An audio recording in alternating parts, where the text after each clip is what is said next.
구원은 출발, 목표는 제자라는 제목으로 하나님 말씀 전하겠습니다. 앞서 말씀드린 것처럼 우리 공동체가 이제 설립된 지 5년이 됐어요.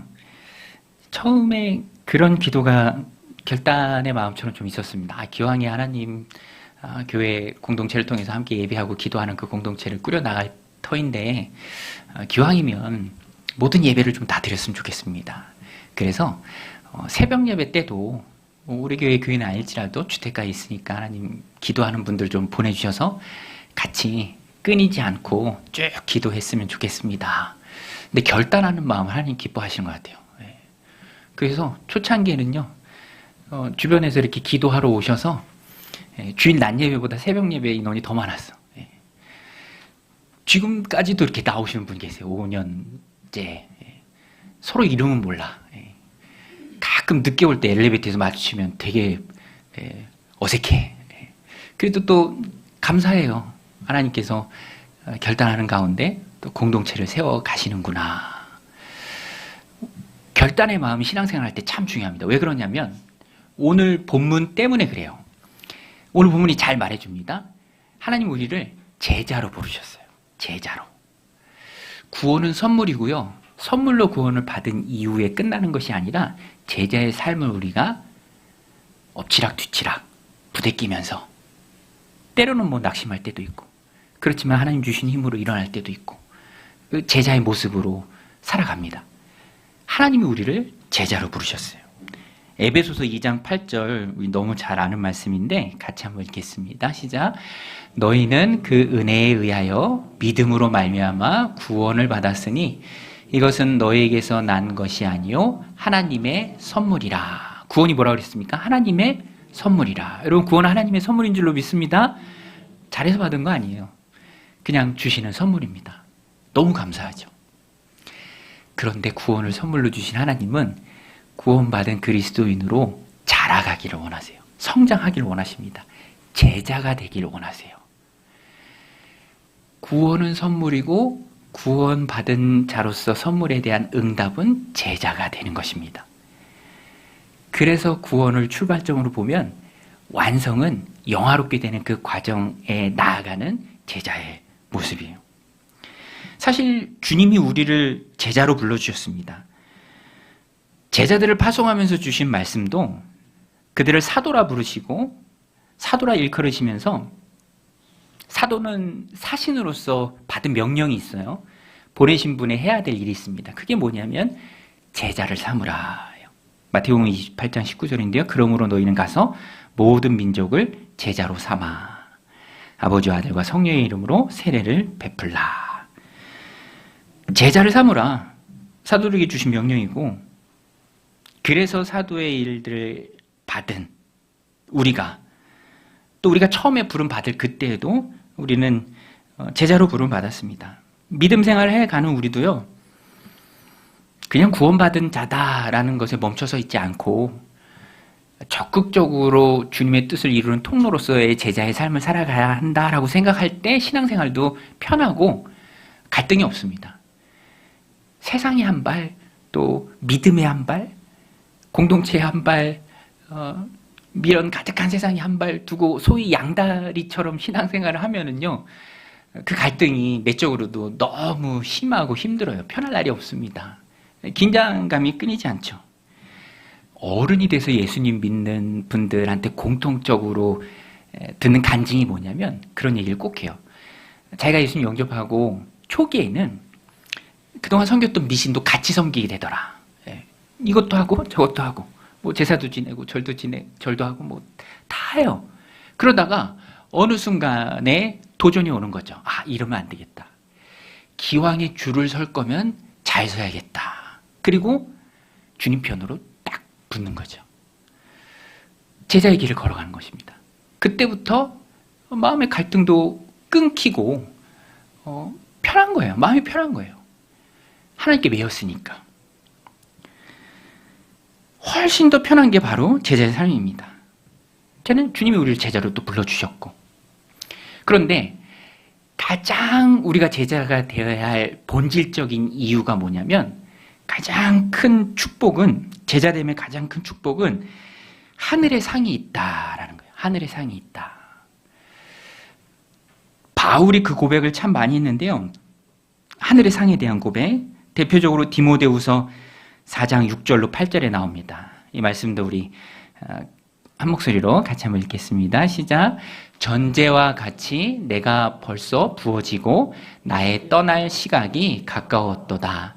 나는 선한 싸움을 싸우고 나의 달려갈 길을 마치고 믿음을 지켰으니 이제 후로는 나를 위하여 의의 면류관이 예비되었으므로 주 곧 의로우신 재판장이 그날에 내게 주실 것이며 내게만 아니라 주의 나타나심을 사모하는 모든 자에게 도니라. 여러분, 이 바울의 마음을 아시겠죠? 내가 달려갈 길 열심히 달려갔다. 일평생. 이 디모데후서 이 말씀이 바울의 마지막 서신이에요. 죽을 날이 임박했을 때 쓴 편지입니다. 달려갈 길 다 달려갔다. 열심히. 믿음의 선한 싸움 열심히 싸웠다. 그러니 이제 곧 의로우신 재판장에서 내게 그날에 상 주실 것이다. 의의 면류관 주실 것이다. 나뿐만 아니라 주의 나타나심을 사모하는 모든 사람에게도 하나님 그와 같이 하실 것이다. 바울은요, 이 땅에서의 삶만 바라본 게 아니라 그 뒤에 붙는 영생을 함께 바라보는 영적인 시각이 있었습니다. 우리 그리스도인들도 그래요. 이 땅에서의 삶이 전부가 아니죠. 바울이 고린도 교회의 교인들 가운데 부활을 믿지 않는 일부 사람들에게, 고린도전서 15장이 부활장이잖아요. 거기서 그렇게 말합니다. 부활이 없다면, 이 세상의 삶이 전부라고 한다면 세상에서 가장 불쌍한 사람이 우리다. 바울이 그 고백을 해요. 고린도전서 15장 19절에 같이 한번 읽을까요? 시작. 만일 그리스도 안에서 우리의 바라는 것이 다만 이 세상의 삶뿐이면 모든 사람 가운데 우리가 더욱 불쌍한 자이리라. 네. 바울의 이 말, 참 우리에게 많이 느끼게 하는 것들이 있습니다. 정말 그렇죠. 그리스도 안에서 바라는 것이 다만 이 세상의 삶뿐이라면 모든 사람 가운데 우리가 더욱 불쌍한 자이리라. 그 중에서도 목사가 제일 불쌍한 것 같아요. 그죠? 예. 안 그런가? 예. 웃지도 않으시네. 예. 그렇잖아요. 예. 그래서 저는 이 말씀을 보면서 뭘 느꼈냐면, 내가 제자리의 삶을 살고 있는가 그렇지 않은가의 기준도 여기에 있다고 생각해요. 사람들이 볼 때, 세상이 전부라고 생각하는 사람들이 볼 때 내 삶을 불쌍하게 보고 있는가 그렇지 않은가. 바울의 삶은 세상이 전부라고 하는 사람들 시각에서 볼 때 너무너무 불쌍한 사람이에요. 그렇게 불쌍한 삶이 어디 있어요? 그가 당했던 고난들 열거하는 거 한번 보세요. 세상에 이런 억울하고 힘들고 안타까운 사람이 어디 있습니까? 근데 바울은 그런 시각이 아니에요. 의로운 재판장에게서 그날에 내게 주실 의의 면류관을 바라보는 그 마음이 가득합니다. 그러니까 바울은 사람들이 볼 땐 불쌍할지 모르지만 바울 스스로는 스스로 불쌍하다고 여긴 적이 없습니다. 하나님의 은혜가 충만하고 하나님 주실 그 상을 향해 달려가며 기쁨이 넘쳤고, 그리고 그 상을 받아 누립니다. 오늘 우리 그리스도인들의 삶도 그와 같아야 해요. 그래서 오늘 본문에 보면 예수님께서 굉장히 레디컬하게, 급진적으로 우리가 느껴질 만큼 제자됨의 중요성에 대해서 말해주십니다. 세 사람이 나오는데요. 다 예수님이 그들의 마음을 볼 때는 이 세 사람이 다 조금씩은 엇나가고 빗나갔어요. 그 사람들의 말, 또 그들의 말에 대해서 주님이 주시는 대답에 우리가 새겨야 할 제자됨의 귀한 원리가 있습니다. 핵심은, 정답은 결단하라라는 거예요. 결단하라. 우리 한번 따라할게요. 신앙은 결단이다. 제자가 될 것인가? 무리로 남을 것인가? 헌신할 것인가? 그냥 안주할 것인가? 넓은 길 갈 것인가? 좁은 길 갈 것인가? 사람들의 칭찬인가? 주님의 상을 바라볼 것인가? 항상 결단의 갈림길 가운데, 선택의 갈림길 가운데 우리가 있습니다. 그 가운데서 우리는 늘 한쪽을 선택을 해야 돼요. 그것이 바로 제자죠.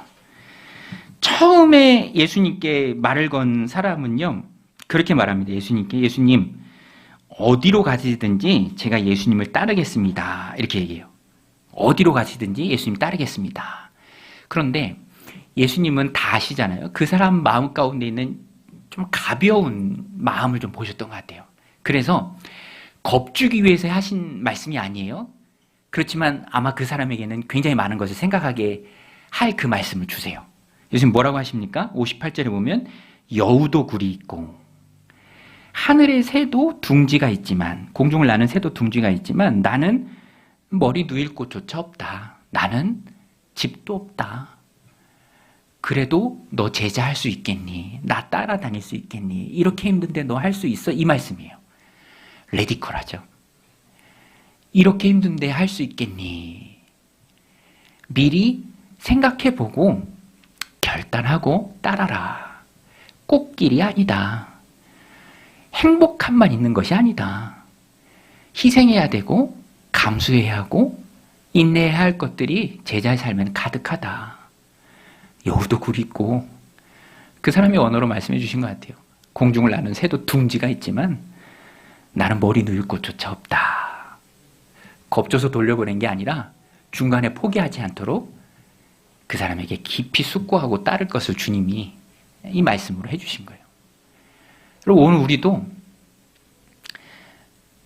그냥 감정에 치우쳐서 그렇게 신앙생활을 하면 안 됩니다. 결단을 해야 돼요. 힘들어도 어려워도 주님 기뻐하신다면 나는 이 길을 가겠습니다.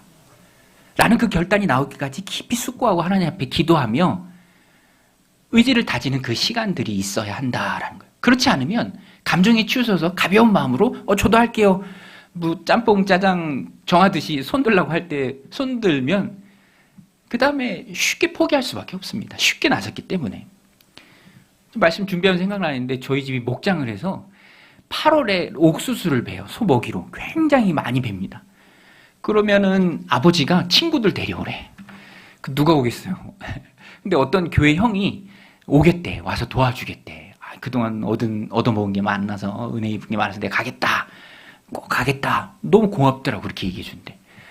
다음날 안 왔어. 그렇게 철떡까지 얘기하고 저는 아버지한테 온답니다 하고 했는데 안 와. 그냥 손든 거예요. 감정이 치우쳐서. 그게 얼마나 힘든지, 얼마나 땀 흘리는지, 얼마나 고생인지 모르고. 오늘 우리도 알아야 해요. 제자가 무엇인지, 어떤 삶을 살아야 하는지 결단해야 합니다. 오늘 본문에 보면 크게 두 가지의 결단이 있는데요. 첫 번째는 미루지 말라라는 결단이에요. 미루지 말라. 우리 한번 따라서요. 미루지 말라. 미루지 말라. 자꾸 미루는 버릇이 우리 안에 있어요. 미뤄. 자꾸 미뤄. 미루면 되게 편하거든요.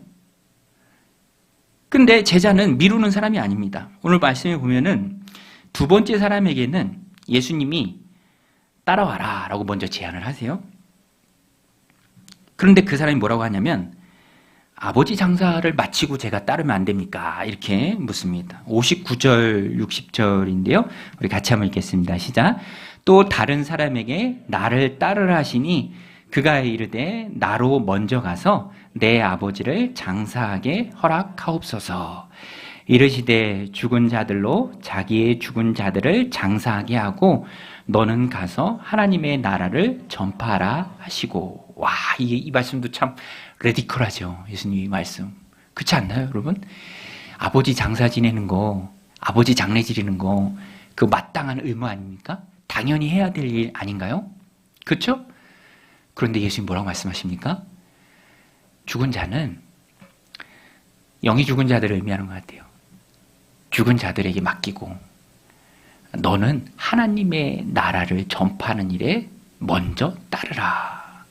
근데 이 정황을 좀 보면은 아버지가 돌아가신 것 같진 않아요. 아버지가 돌아가셨으면 그 장례 치르는 데 있겠죠.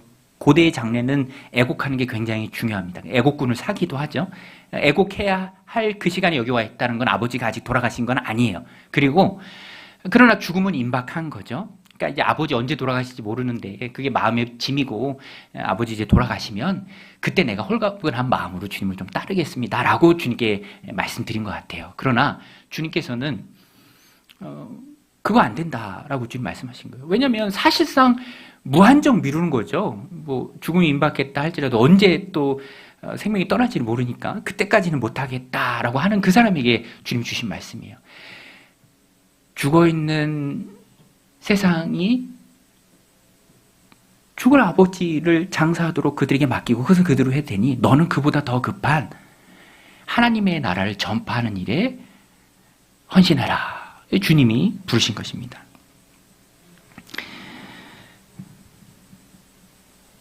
주님의 이 말씀을 보면 그래서 무엇이 중요한가에 대해서 우리가 깊이 생각하게 됩니다. 무엇이 중요한가? 우리는요, 우리가 생각하는 중요한 것들이 참 많이 있어요. 세상을 살아갈 때 이게 참 중요하다. 학업이 중요하다. 입시가 중요하다. 승진이 중요하다. 애들 다 키우고 나서 할게요. 이렇게 미루죠. 부모님 다 돌보고 나서 할게요. 회사가 너무 바쁩니다. 정착하면 그때 예배 드릴게요.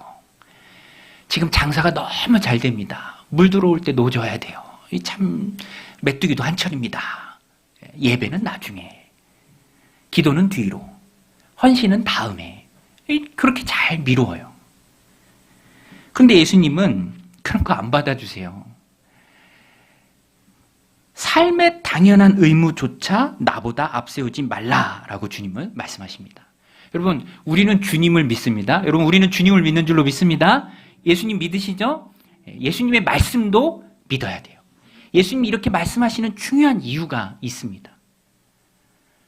그래서 우리는 좀 레디컬하게 느낄지 모르지만 주님의 말씀이 항상 옳고 거기에 맞춰가야 돼요. 따라가야 합니다. 주님의 말씀이 맞아요. 세상에 아무리 중요한 것이라 할지라도 그것은 영생을 향해 가는, 특별히 우리 그리스도인에게 있어서는 수단이에요. 그것 자체가 목적이 아닙니다. 세상은 영원하지 않아요. 영생에 비춰보면 순간입니다. 밤의 경점과 같아요. 푸틴하고 시진핑하고 동갑인가 봐. 그 마이크 켜놓은지 모르고 막 얘기해. 우리 뭐 150까지 살 수 있다. 뭐. 장기식 하면 뭐 영구 집권할 수 있다. 안 돼요. 한 번 죽는 것은 사람에게 정하신 것이고 그 후에는 심판이 있다라는 것입니다. 끝이 있죠. 세상에 영원한 것은 없습니다. 중요한 것은 이 땅의 삶보다 그 후입니다. 무엇이 중요합니까? 예수님도요, 십자가 지시 골고다 언덕 올라갈 때 여성들이 막 울 때 그들을 향해서 이렇게 말씀하셨어요. 뭐가 중요한지 알고 울으라는 말씀이죠. 예수께서 돌이켜 그들을 향하여 이르시되 예루살렘의 딸들아, 나를 위하여 울지 말고 너희와 너희 자녀를 위하여 울라. 여러분, 무엇 때문에 울고 계십니까? 무엇 때문에 슬퍼하고 계세요? 그것이 세상 일과 연관된 것입니까? 그렇게 슬퍼하지 않아도 돼요. 근데 가장 슬프고 가장 마음 아프고 땅을 치고 울어야 할 것은 나와 나의 가정이에요. 나와 나의 자녀들을 위함입니다.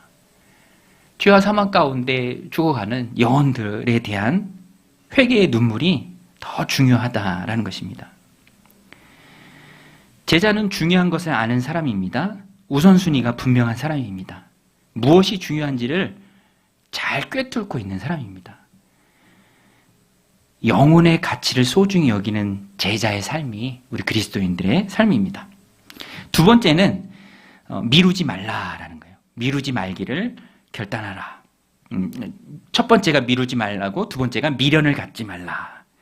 미루지 말라, 미련을 갖지 말라. 이 마지막 사람과의 대화에서 주님이 주시는 교훈인데요. 이 제자가 되고자 했던 사람은, 또 주님께 초청을 받았던 사람은 세상에 대한 미련이 좀 있었던 것 같습니다.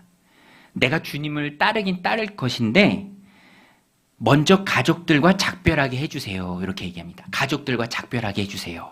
이것도 참 이유가 리즈너블해요. 그렇죠? 합당해 보입니다. 그런데 그 사람 마음 가운데 있는 생각이 이렇게 드러난 거죠. 예수님 그 마음을 보십니다. 세상에 대한 미련을 보신 것 같아요. 그래서 주님 뭐라고 말씀하시냐면 쟁기를 가지고 밭을 가는 사람이 뒤를 돌아보는 것은 합당하지 않다. 우리 61절, 62절인데요. 우리 같이 읽겠습니다. 시작. 또 다른 사람이 이르되 주여 내가 주를 따르겠나이다마는 나로 먼저 내 가족을 작별하게 허락하소서. 예수께서 이르시되 손에 쟁기를 잡고 뒤를 돌아보는 자는 하나님의 나라에 합당하지 아니하니라 하시니라. 쟁기를 잡고 뒤를 돌아보는 게 왜 안 되죠? 쟁기 아시죠, 여러분? 쟁기. 밭 고랑과 이랑을 만드는 거. 예수님 당시 농경사회에서도 사용했던 것 같아요. 그런데 쟁기를 잡고 뒤를 돌아보면, 계속 뒤를 돌아보면 길이 똑바르지 않고 꾸불꾸불하게 됩니다. 그렇죠? 계속 뒤를 돌아보니까. 운전하다가 전방주시 안 하고 막 딴 생각하고 막 여기저기 쳐다보는 것하고 똑같아. 위험하잖아요. 운전하는데 앞을 똑바로 보아야죠. 저도 얼마 전에 운전하다가 막내랑 끝말잇기 하다가 그거 이겨보겠다고 계속 생각하다가 막 빨간불에 지나갈 뻔하고 막 그랬어요. 예. 이제 끝말잇기 금지. 예. 앞만 보고 가야 돼. 쟁기 잡고 뒤를 돌아보지 말라. 제자는 제자의 사역에 집중해야 한다. 세상에 미련을 두지 말라. 창세기에서도 롯의 아내가 소돔과 고모라 떠날 때 절대로 뒤돌아보지 말라고 했는데 미련을 뒀는지 뒤돌아와서 소금기둥 됐잖아요. 1년의 과정 가운데 있는 말씀입니다. 제자라면 집중하는 것, 뒤돌아보지 않는 것, 하나님 나라 사역에 집중하는 것. 그래서 미련을 갖지 않는 결단, 세상 등지고 십자가 길 가는 것, 뒤돌아서지 않겠네, No turning back. 그 결단이 우리 그리스도인들에게 제자로 부르시는 주님 앞에 너무너무 중요합니다. 미련을 갖지 않겠다. 여러분, 결단이 없이 시작하면 계속 뒤돌아봐요. 미련이 붙잡습니다. 철로역정에 보면 주인공 크리스찬하고 처음에 같이 여정을 떠나는 두 사람이 나와요. 이제 한 사람의 이름이 변덕쟁이잖아요. 영어 이름이 플라이어블입니다. 휘기 쉬운, 변하기 쉬운. 우리말로 번역할 때 변덕쟁이. 가다가 조금 어려움을 만나요. 절망의 늪에 빠집니다. 그러니까 절망의 늪에서 겨우 나오더니 마음이 바뀌기 쉬워. 결단이 없으니까. 뒤도 안 보고 돌아가요. 이런 고생스러운 길 나는 안 하겠다. 돌아갑니다. 믿음 안에 들어오고 신앙생활하는 우리가 그와 같을 수는 없겠죠. 결단해야 합니다. 바울은요, 우리 새벽마다 나누는 말씀이 데살로니가 전서 말씀인데 4장에서 죽음을 잔다라고 표현합니다. 죽음을 잔다. 그리스도 안에 잠자는 자들이다. 왜 죽음을 잔다라고 표현합니까? 다시 일어날 거기 때문에. 그렇죠? 잠자는 것도 죽음 연습이에요. 눈 감고 눈 뜨고. 어린아이들 소파에서 잠들었는데 부모님이 중간에 침대로 옮겨놓으면 침대에서 눈 뜨잖아요. 너무 신기해. 난 소파에서 분명히 잤는데 눈 떠보니 침대야. 우리 그리스도인도 그와 같습니다. 죽음은 잠이에요. 이 땅에서 눈을 감으면 하나님 품 안에서 눈을 뜹니다. 눈 뜬 이후에 펼쳐지는 것은 영생의 삶이에요. 바울이 디모데후서 마지막에서 고백하는 것처럼 의로우신 재판장께서 내게 주실 의로운 면류관, 그리스도의 나타남을 사모하는 모든 이들에게 하나님 주실 그 상. 그래서 우리가 결단할 때 항상 영적인 눈으로 봐야 해요. 주님도 영적인 가르침을 우리에게 주시는 것입니다. 세상에 속해 있기 때문에 그것이 레디컬하게 느껴질 뿐이에요. 깨어나야 돼요. 세상이 전부가 아니다. 여러분, 세상이 전부가 아닌 줄로 믿습니다. 봐봐, 아멘 소리 줄어들잖아. 여러분, 세상은 전부가 아닌 줄로 믿습니다. 네. 제가 지난주에 어떤 기사 보니까 반도체 만드는 어떤 회사에서 성과급을 1억씩 주기로 했대. 1억. 네. 놀라지도 않으시네. 네. 1억. 네. 제가 아는 분 그 회사 다녀요. 그래서 저도 막 갑자기 우와, 부럽다. 그죠? 네. 근데 그런 것도 중요하죠, 물론. 그렇지만 우리 그리스도인들이 시각이 바뀌어야 하고 안목이 바뀌어야 합니다. 세상은 그리 길지 않아요. 이 세상은 전부가 아닙니다.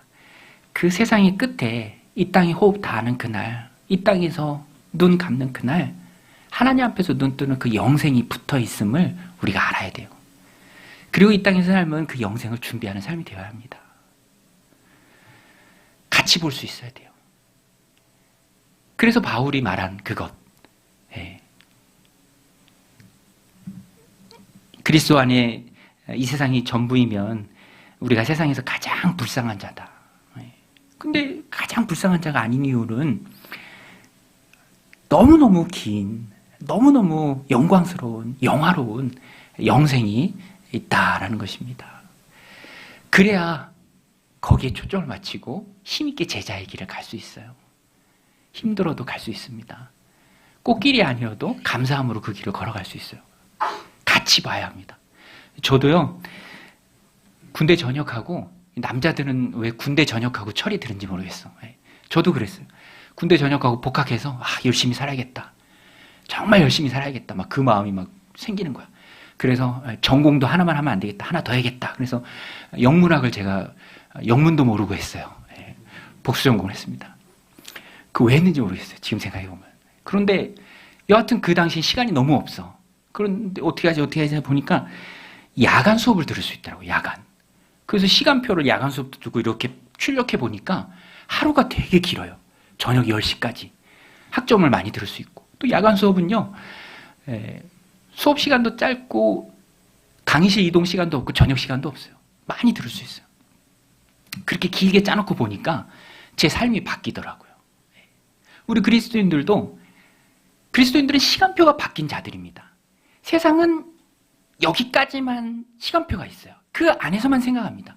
절대로 넘어가지 못해요. 그런데 그리스도인들은 항상 그 붙어있는 영생을 압니다.